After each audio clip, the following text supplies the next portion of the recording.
in the Gospels it says, "Judge not, lest ye be judged."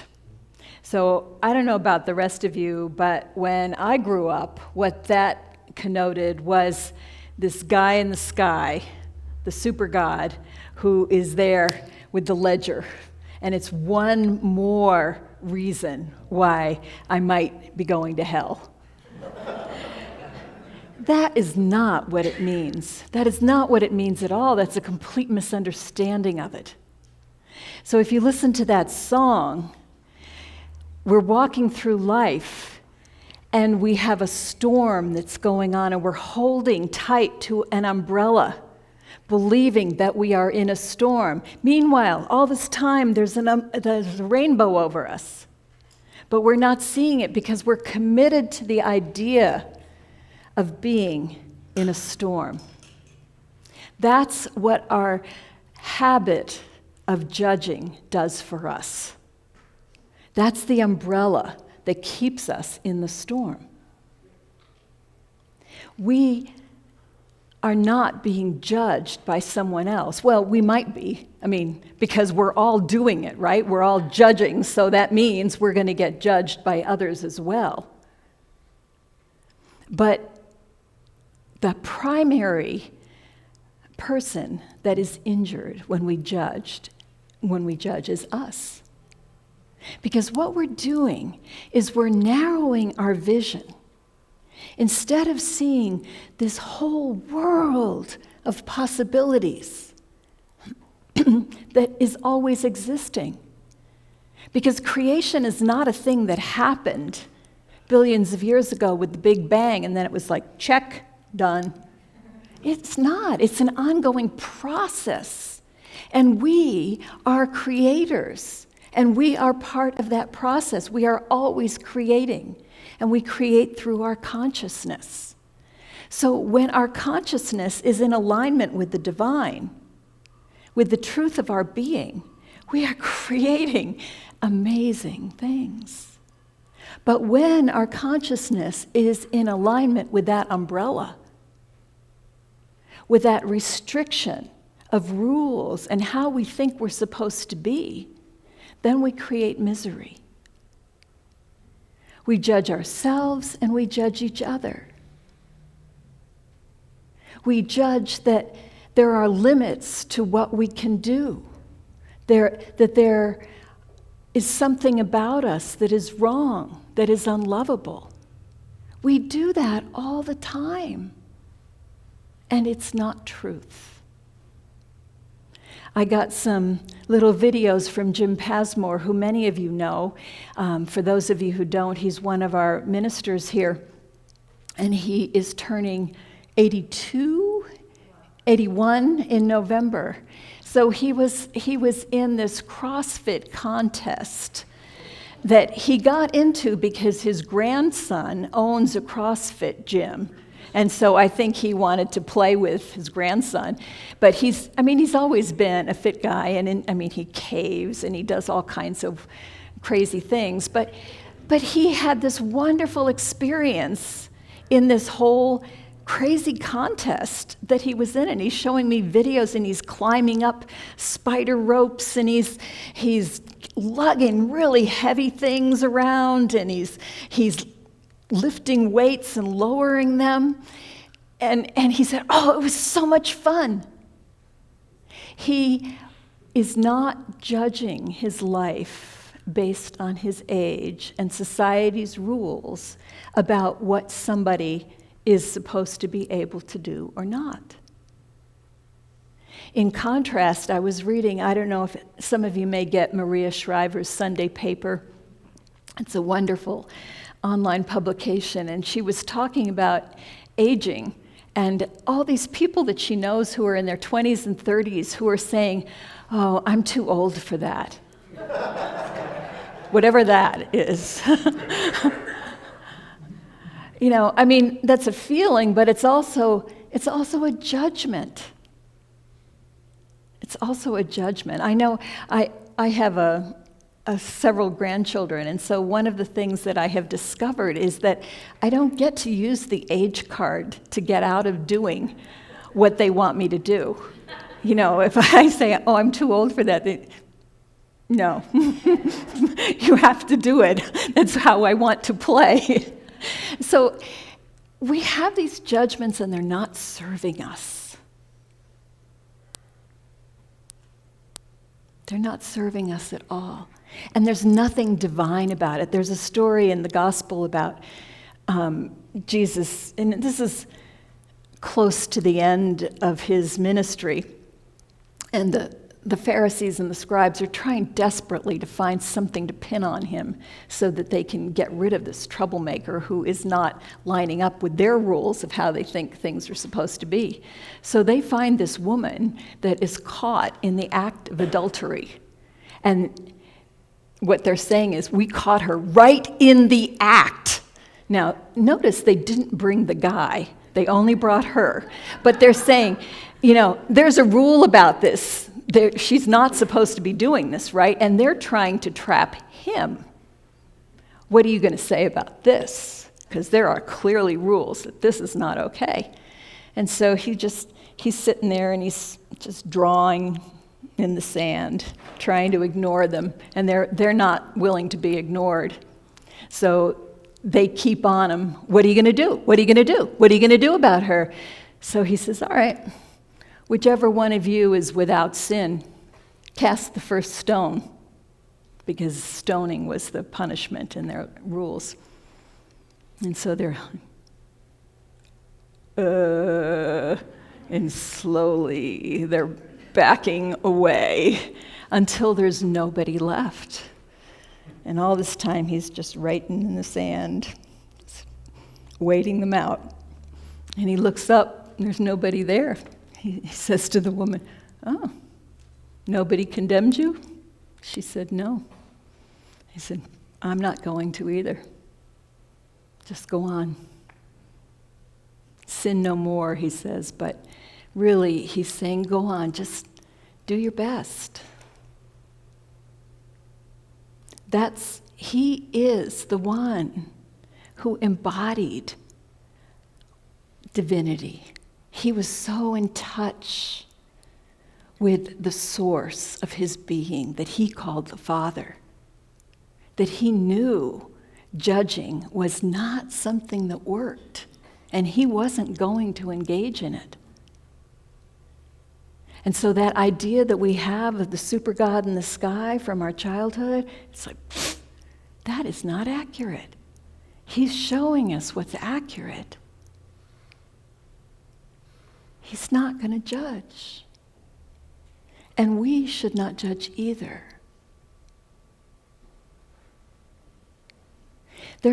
Some of you may be familiar with what's called the drama triangle. So if you picture it, there's a victim, and there's a villain, and there's a rescuer. And in our life, we often, there's a big, what people that I studied with said is there's a race for the victim seat. Well, you did this, yeah, but you did that, and which one of us is the victim here? Because we want to be on that victim seat. I don't know why we want to be on that victim seat. Because there's no power when you're on the victim seat. I mean, by definition, you're a victim of whatever is happening to you, all these villains that are out there. Until in comes, ta-da, the superhero who's going to rescue you. Our cartoons are filled with superheroes, right? It seems like there's more of them all the time because we love the drama triangle. We identify with the victim. Few of us identify with the villain, but we know a lot of them. And because we identify with the victim, we don't have any way to stand up for ourselves, and so we need a rescuer. Now, sometimes we're the rescuer, but it's for some other victim. And it's just this vicious triangle. You can't get out of it while you are in a belief structure where you are judging yourself or others as a victim and somebody else as a villain. You can't get out of it. But if you take 100% responsibility, you can step out of that and into a different triangle. And in this different triangle, instead of being a victim, you are now a creator, which we know is truth. We are creators. We are creators of this life experience we're having. No matter what it is that is happening, we are creating that through how we are seeing it. I'm sure you've had the experience where I was in a class the other day and I had assigned this book. And so one person after another is saying, oh my gosh, this book is amazing. And I love this book, that's why I assigned the book. And then somebody says, well, I hesitated to speak because I hated this book. And it's all right, fine. So she hated the book. We all have our own experience. No matter what it is that's happening, we come at it from who we have been and what we are thinking. So we are the creators of our experience. And these other people that we've been calling villains, they're actors. They're actors on the stage. When we go to theaters, we might love to hate the villain in on the play, but we don't think that about the actor. It's just a role, and it's usually a very juicy role. It's a role that actors really like to get because there's so much dimension to it often. So we're creators, and there are actors. And over here, where there used to be rescuers, there are coaches that we can lean on to get some support when we feel like, I can't quite see what I'm doing here. And so we bring in a coach. This is it's called the empowerment triangle. And there's no judgment in it. Over here, with the victims and the villains, is nothing but judgment. And what this produces is pain. We hurt. We hurt when we feel like we're victims. We hurt if we think we've been villains or somebody else thinks we're villains. And it's a lot of work to be the rescuer. This is all about pain. Over here in the empowerment triangle is possibility. We could create anything. There are infinite possibilities. And that's what is available for us as creators if we step away from judging.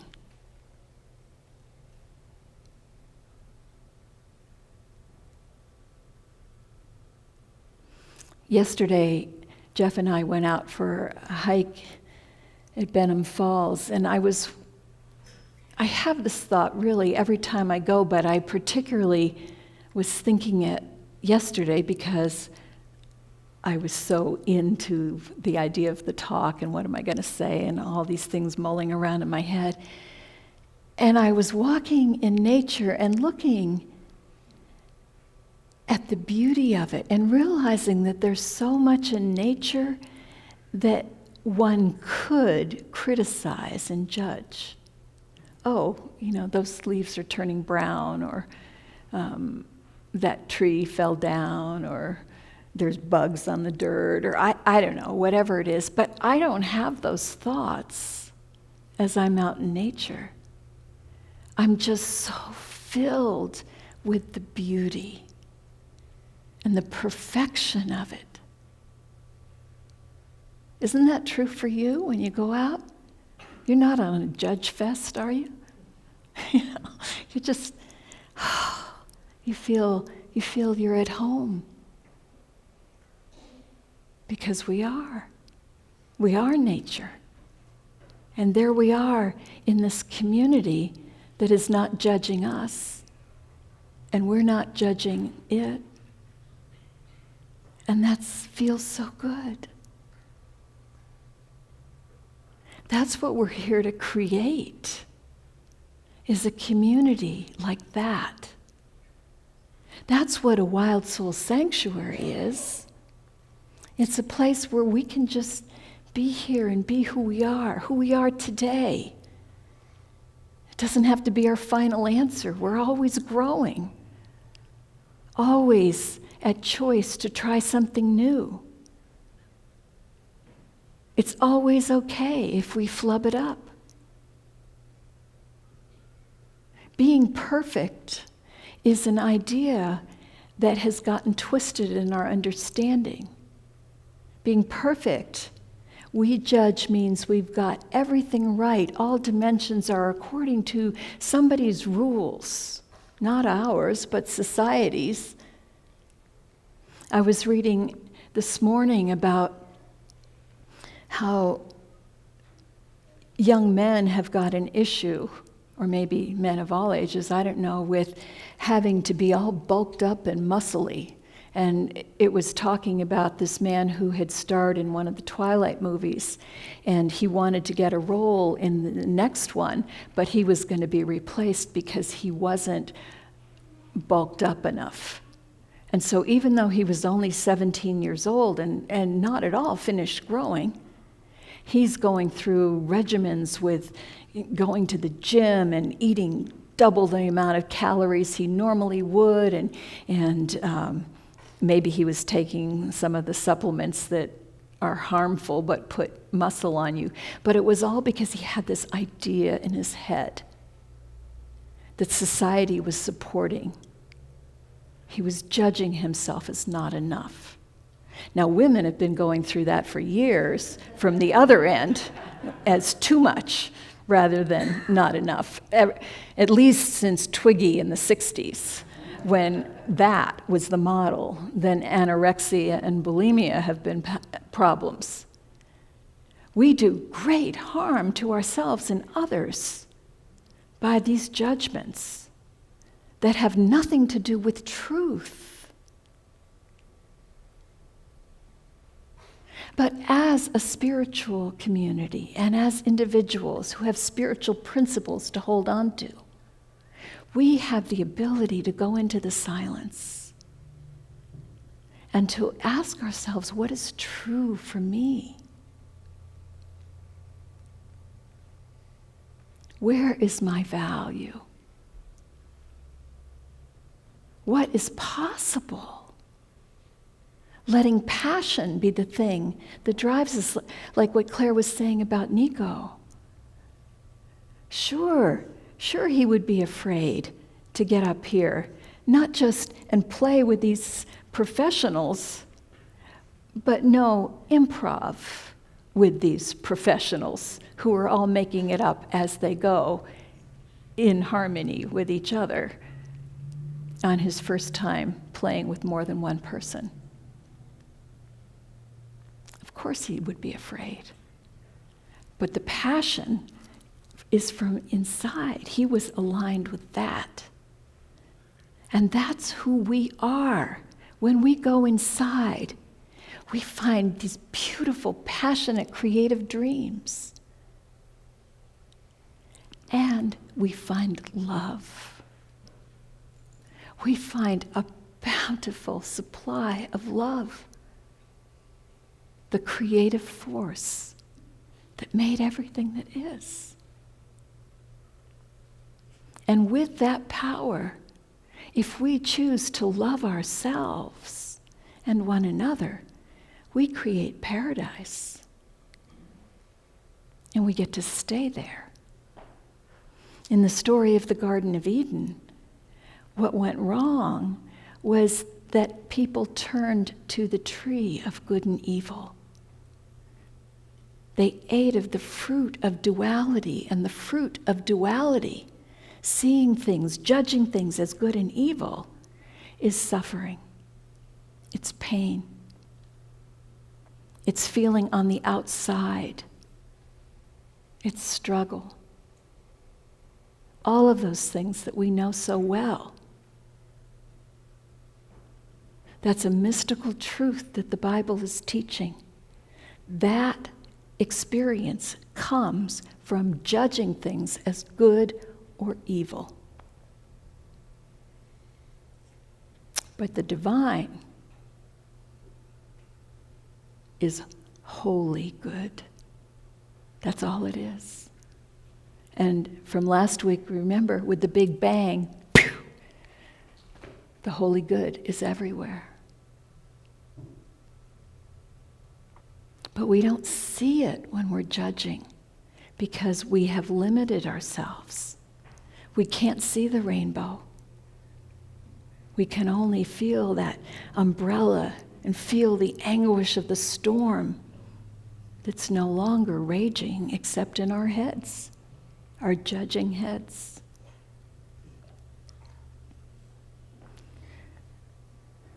So,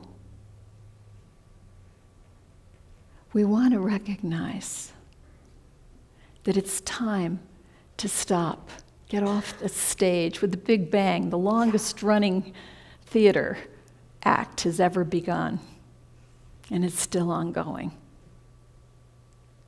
And it appears that there are villains and victims everywhere we turn.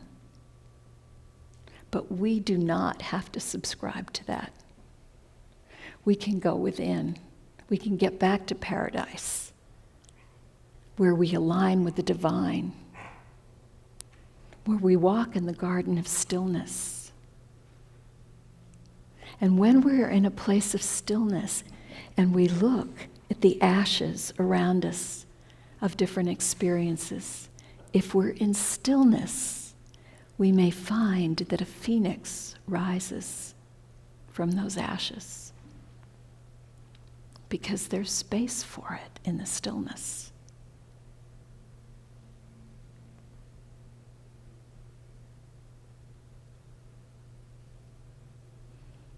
So in the stillness, let's reflect on that. Nico, would you come up and give us some meditation music to be in? So just close your eyes. And as you're in meditation, I just invite you to think about the places where you judge yourself or you judge others, and see if you could just set them down. Let them be browning needles on a pine tree that in itself is beautiful.